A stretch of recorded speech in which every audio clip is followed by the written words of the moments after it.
నిర్మల్ జిల్లా నిమ్మపట్నంలో భీమన్న గుట్ట సేవ్ అని ముదిరాజులు అయితే వారి మాటల్లో ముదిరాజుల ఐక్యత ముదిరాజుల ఐక్యత ముదిరాజుల ఐక్యత జై ముదిరాజ్ జై ముదిరాజ్ జై ముదిరాజ్ జై ముదిరాజ్ జై ముదిరాజ్.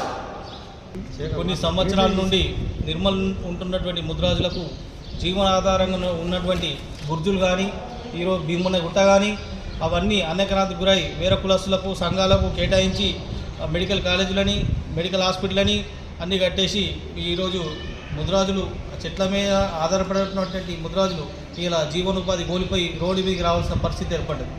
అదేవిధంగా భీమన్న గుట్ట అని కొన్ని సంవత్సరాల నుంచి మా పెద్దలు మన గుట్ట అని చెప్పుకుంటా మాకు వస్తున్నారు. ఆ గుట్టని వేరే కులస్తులకు ఇచ్చి ఈరోజు మాకు ఉపాధి లేని పరిస్థితి ఏర్పడేసింది. అందుకే ఈరోజు కలెక్టర్ గారిని కలిసి మా గుట్ట ఏదైతే ఉందో మా ముదిరాజుల సంఘానికి చెందింది, అది మా సంఘానికే కేటాయించాలని చెప్పేసి వినతి పత్రం ఇవ్వడం జరిగింది. ఇంకా వేరే కార్యాచరణ సంఘం అంతా ఊకుండి అన్ని పంతలతో చర్చించి ఇది ఏ విధంగా అయినా ఆ గుట్టని మేము స్వాధీనపరచుకునేందుకు సిద్ధంగా ఉన్నామని చెప్పి సభాముఖంగా తెలియజేస్తున్నాం. భూకబ్జాకు గురవుతున్న భీమన్న గుట్ట ప్రాంతం భూ కబ్జాదారుల నుండి భూమిని కాపాడాలంటూ అడిషనల్ కలెక్టర్కు వినతి.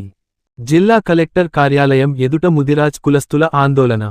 నిర్మల్ జిల్లా కేంద్రంలోని దివ్యనగర్ సమీపంలో గల ముదిరాజ్ కులస్తులకు చెందిన భీమన్నగుట్ట ప్రాంతాన్ని కొందరు కబ్జా చేస్తున్నారు.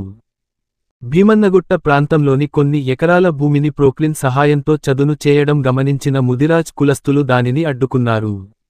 ఈ విషయమై ముదిరాజులకు కేటాయించిన భూమిని అన్యాక్రాంతం కాకుండా చూడాలని జిల్లా అడిషనల్ కలెక్టర్, రెవెన్యూ, కిషోర్ కుమార్కు ముదిరాజ్ కులస్తులు వినతి పత్రం అందజేశారు.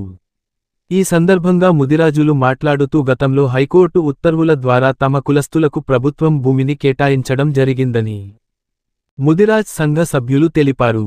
ఉన్నతాధికారులు వెంటనే స్పందించి భూకబ్జాదారులపై చర్యలు తీసుకోవాలని అదనపు కలెక్టర్ను కోరారు. లేనియెడల జిల్లా, రాష్ట్రవ్యాప్తంగా ఉద్యమాన్ని చేపడతామని ముదిరాజ్ కులస్తులు అధికారులకు హెచ్చరించారు.